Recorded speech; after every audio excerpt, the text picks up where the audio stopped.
إن الحمد لله نحمده تعالى ونستعينه ونستغفره ونعوذ بالله من شرور أنفسنا ومن سيئات أعمالنا. من يهده الله فلا مضل له ومن يضلل فلا هادي له، وأشهد أن لا إله إلا الله وحده لا شريك له، وأشهد أن محمدا عبده ورسوله صلى الله عليه وسلم. يا أيها الذين آمنوا اتقوا الله حق تقاته ولا تموتن إلا وأنتم مسلمون. يا أيها الناس اتقوا ربكم الذي خلقكم من نفس واحدة وخلق منها زوجها وبث منهما رجالا كثيرا ونساء، واتقوا الله الذي تساءلون به والأرحام إن الله كان عليكم رقيبا. يا أيها الذين آمنوا اتقوا الله وقولوا قولا سديدا يصلح لكم أعمالكم ويغفر لكم ذنوبكم، ومن يطع الله ورسوله فقد فاز فوزا عظيما. ثم أما بعد، عباد الله، من الذين يحبهم الله أهل التطهر. يقول الله تبارك وتعالى: ويحب المتطهرين. نعم، إن مما أوجبه الله علينا ورسوله صلى الله عليه وسلم، ومما له أثر عظيم على البدن والقلب، ورتب الله عليه الثواب الجزيل والأجر العظيم: الطهارة. يا عباد الله، الطهارة تنقسم إلى قسمين: طهارة معنوية قلبية وطهارة حسية بدنية. Chers croyants, chères croyantes, parmi les catégories de gens aimés par Allah, nous trouvons les adeptes de la pureté. Allah subhanahu wa ta'ala dit dans le sens du verset: certes, Allah aime ceux qui se repentent et il aime ceux qui se purifient. Oui, il y a parmi les actes qu'Allah nous a ordonnés, ainsi que son messager sallallahu alayhi wa sallam, une action qui a un grand impact, un grand effet sur le corps et sur le cœur, et à laquelle est attribuée une grande récompense. Il s'agit de la purification. La purification, serviteur d'Allah, qui est de deux sortes: une purification spirituelle du cœur et une purification concrète, corporelle, physique. فأهل التطهر هم الذين يحسنون التطهر يسبغون الوضوء ويحسنون الاستنجاء ويحسنون رفع الحدث بالغسل فيزيلون الأقذار الحسية، ولا يقتصرون على ذلك فقط، بل يجتهدون في تطهر قلوبهم ونفوسهم. Ceux qui se purifient le font à chaque fois de la meilleure façon, afin d'enlever sur eux toute souillure et toute impureté, mais pas seulement sur leur corps, aussi dans leur âme, dans leur cœur. أما الطهارة المعنوية فهي أن يطهر الإنسان قلبه ونفسه من الشرك والرياء والمعاصي وسيء الأخلاق كالغل والحقد والحسد وحب الانتقام من إخوانه المسلمين.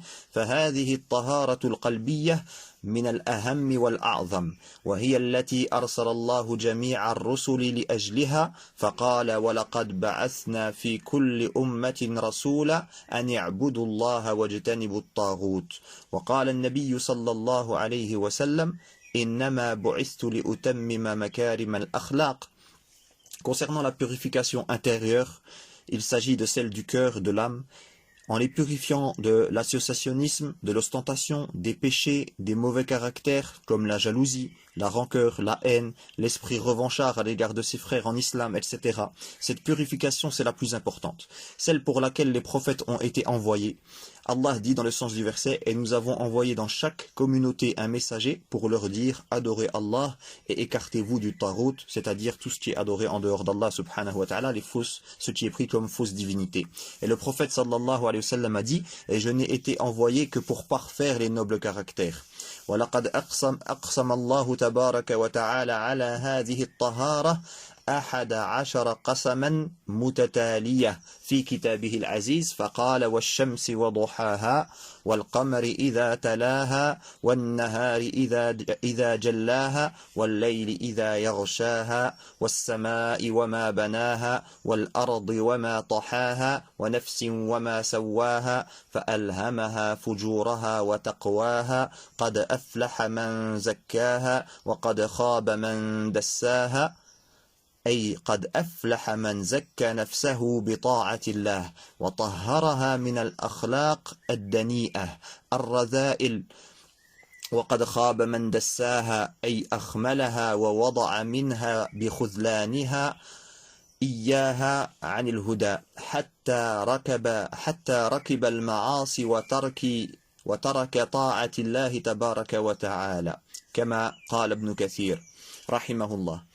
Et pour montrer l'importance de cette purification, Allah dit dans son livre, ou Allah plutôt dans son livre, jure 11 fois d'affilée pour affirmer le bonheur et la réussite de ceux qui purifient leur âme et pour aussi affirmer la perte pour ceux qui la corrompent en disant par le soleil et par sa clarté, et par la lune quand elle le suit, et par le jour quand il l'éclaire, et par la nuit quand elle l'enveloppe, et par le ciel et celui qui l'a construit, et par la terre et celui qui l'a étendue, et par l'âme et celui qui l'a harmonieusement façonné, et lui a alors inspiré son immoralité, de même que sa piété. Il a certes réussi celui qui la purifie, et il a certes été perdu celui qui l'a corrompu. وقد قال صلى الله عليه وسلم في حديث مشهور ألا وإن في الجسد مضغة إذا صلحت صلح الجسد كله وإذا فسدت فسد الجسد كله ألا وهي القلب فالقلب النقي هو الذي يأمن يوم القيامة يوم لا ينفع مال ولا بنون إلا من أتى الله بقلب سليم.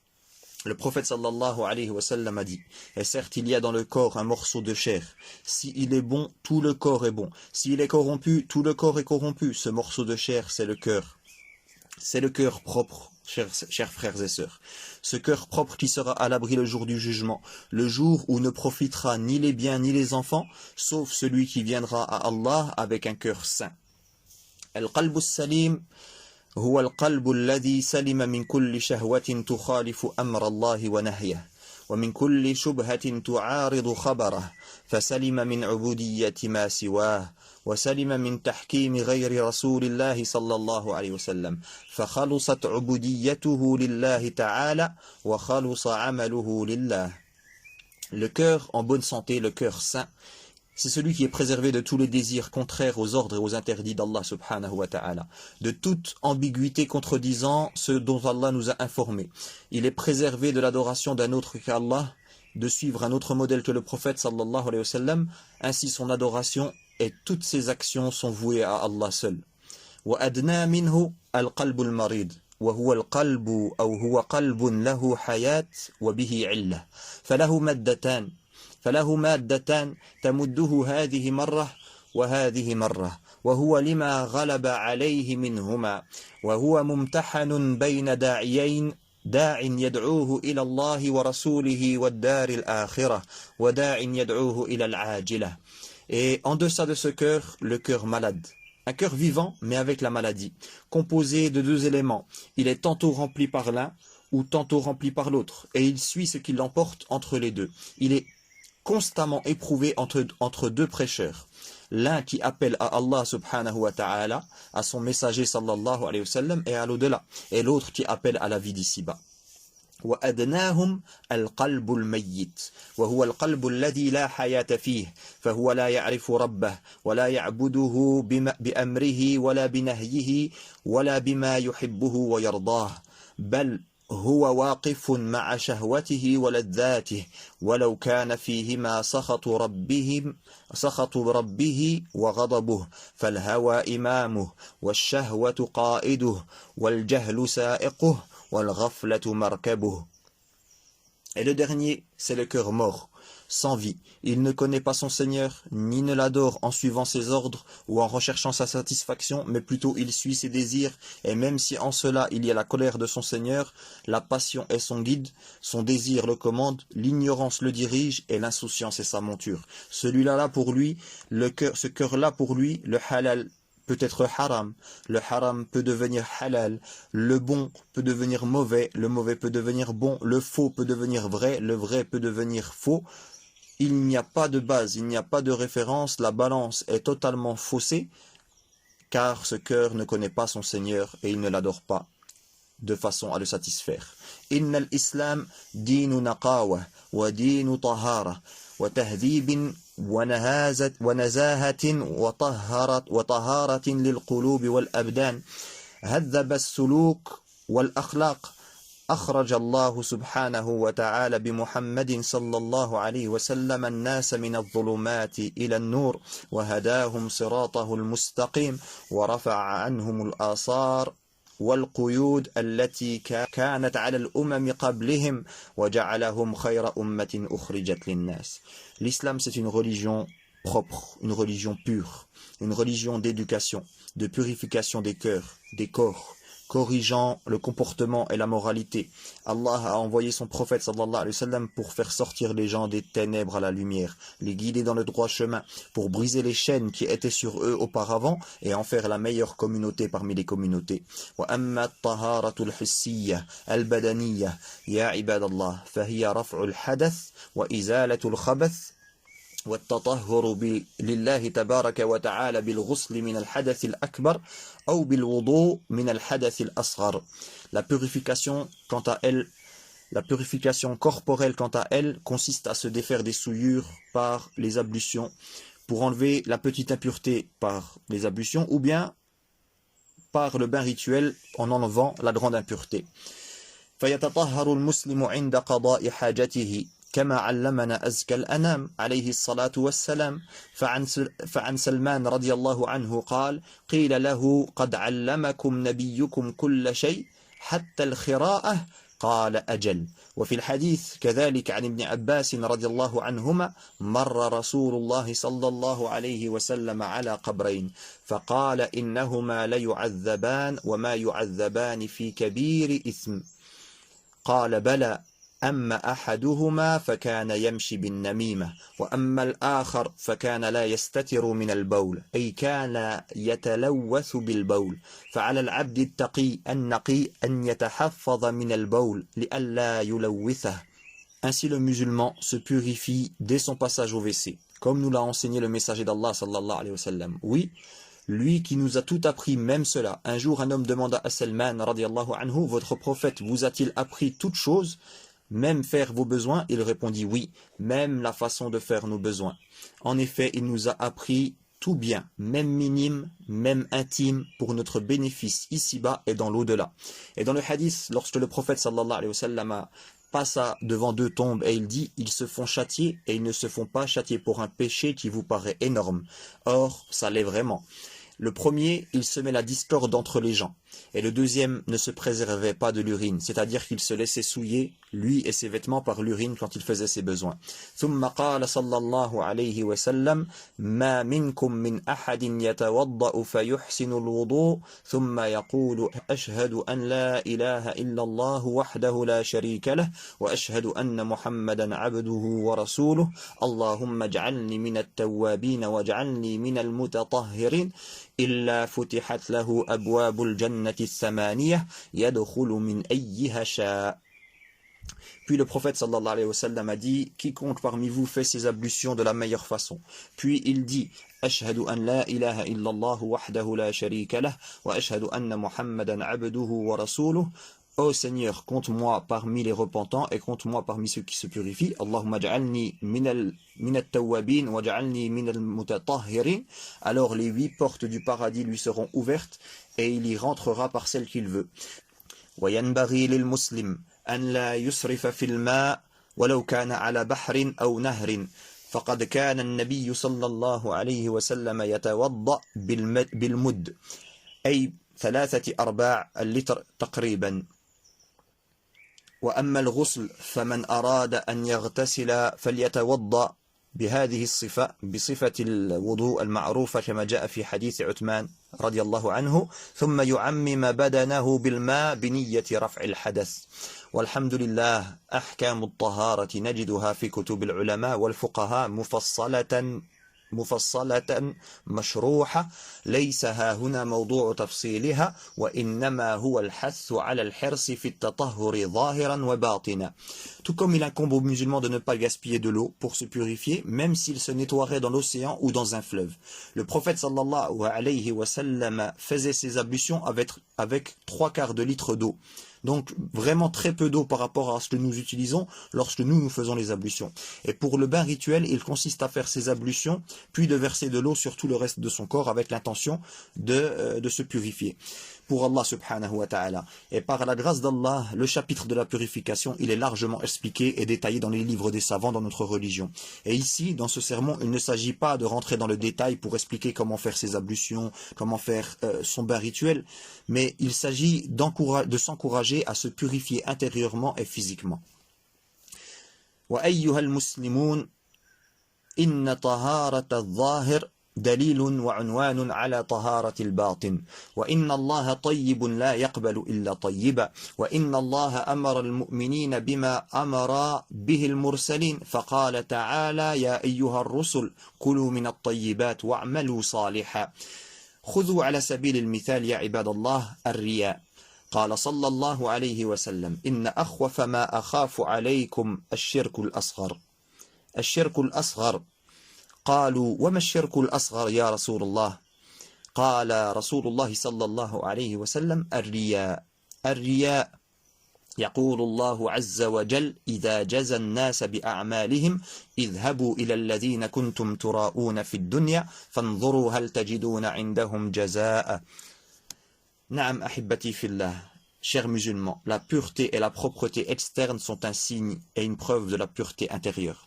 Et certes, Allah est pur et il n'accepte que ce qui est pur. Et il a certes ordonné aux croyants ce qu'il a ordonné aux envoyés, et il dit « Oh, vous les envoyés, mangez de ce qui est bon, sain et licite, c'est-à-dire, et accomplissez de bonnes œuvres. » Prenons par exemple l'ostentation. À propos de quoi le prophète sallallahu alayhi wa sallam a dit à ses compagnons « Ce dont j'ai le plus peur pour vous, c'est l'associationnisme mineur. » Et ils lui demandèrent « Qu'est-ce que l'associationnisme mineur, ya Rasulallah ?» Il répondit « L'ostentation. » Allah dira, lorsqu'il rétribuera les gens pour leurs actions, « Allez voir ceux pour qui vous montriez vos œuvres dans la vie d'ici-bas. Et voyez si vous trouvez auprès d'eux une récompense. » وللأسف الشديد اليوم نجد من المسلمين من يستعمل كل ما يستطيع من وسائل التواصل الاجتماعي لينشر عمله أمام الملأ. نعم فعلى مواقع التواصل الاجتماعي يصور كل شيء أنا أمام الكعبة هذه صلاتي وهذه كتبي وهذا مصحفي وهذه صدقتي ونصيحتي لفلان هذا ولدي يقرأ القرآن والحمد لله قمت الليلة وإنا لله وإنا إليه راجعون. أما سلفنا الصالح كانوا يخفون أعمالهم حتى ما علمت أزواجهم عنهم الخير الكثير. أحدهم يعمل في السوق 20 سنة وهو يصوم ما علم ذلك عنه لا أهل السوق ولا أهل بيته. يخرج صباحا ومعه غداؤه فيتصدق به وهو في الطريق فيظن أهل بيته أنه أكله في السوق ويظن أهل السوق أنه أكل في بيته مع أنه صائم لله تبارك وتعالى. وآخر يصلي في صف واحد مع إخوانه المسلمين والدموع تسيل من أعينه فما يشعر به جاره بجنبه. وأمثلتهم كثيرة. Malheureusement, de nos jours, certains musulmans utilisent tout ce qu'ils peuvent comme réseaux sociaux pour exhiber leurs œuvres aux yeux de tous. Ils photographient tout. Ils font des photos de tout. Me voici à la Mecque, me voici en prière, voici mon Coran, voici mes livres de sciences religieuses, voici mon aumône, voici mon fils qui récite le Coran, etc., etc. Voici la vie que je me suis inventée pour vous, qu'Allah nous guide, qu'Allah nous ramène dans le droit chemin. Nos pieux prédécesseurs, ils n'étaient pas comme cela. Ils cachaient leurs œuvres qui étaient belles et bien réelles, elles. Et elles étaient immenses comparées aux nôtres, au point que parfois, même leurs familles, leurs épouses, elles ne savaient pas qu'ils faisaient ces œuvres-là. L'un d'entre eux, il travaillait au marché, il a jeûné pendant plus de 20 ans, sans que personne, ni dans sa famille, ni dans les gens du marché, ne le sache. Il sortait le matin avec son repas, avec son panier repas, et il le donnait en aumône sur le chemin. Les gens du marché, ils pensaient qu'il avait mangé chez lui, et les gens de sa famille, ils pensaient qu'il avait mangé au marché, alors que lui, il jeûnait chaque jour. D'autres réussissaient à cacher leurs larmes pieuses durant la prière, au point que même leur voisin dans le rang, celui qui était à côté d'eux dans le rang de prière, il ne se rendait pas compte qu'il pleurait, par crainte d'Allah subhanahu wa ta'ala. Et les exemples sont nombreux. Et où est-ce qu'on en est par rapport à eux? أين نحن من هؤلاء ما جزاؤنا يقول لنا ربنا اذهبوا إلى الذين كنتم تراءون في الدنيا. أيقول لنا فانظروا هل تجدون عندهم جزاء أي يقال لنا جزاؤكم في الواتساب جزاؤكم في الفيسبوك والعياذ بالله اللهم ردنا إلى دينك ردا جميلا. Où est-ce qu'on en est, nous, par rapport à cet exemple-là, par rapport à leur exemple? Comment notre Seigneur va-t-il nous récompenser? Nous sera-t-il dit, allez voir ceux devant qui vous avez exhibé vos actions pour voir si vous allez avoir la récompense auprès de eux. Allez chercher votre récompense sur Facebook. Allez chercher votre récompense sur WhatsApp, sur les autres réseaux sociaux. Qu'Allah nous préserve de cette situation le jour du jugement. Allahumma tahhir qulubana min al-nifaq wa a'malana min al-riya wa alsinatana min al-kadhib wa a'yunana min al-khiyanah fa innaka ta'lamu kha'inata al-a'yun wa ma tukhfi as-sudur. Aqulu ma tasma'un wa astaghfirullah al-'azim li wa lakum fastaghfiruhu innahu huwal ghafurur rahim. Subhan rabbika rabbil 'izzati amma yasifun wa salamun 'alal mursalin walhamdulillahi rabbil 'alamin.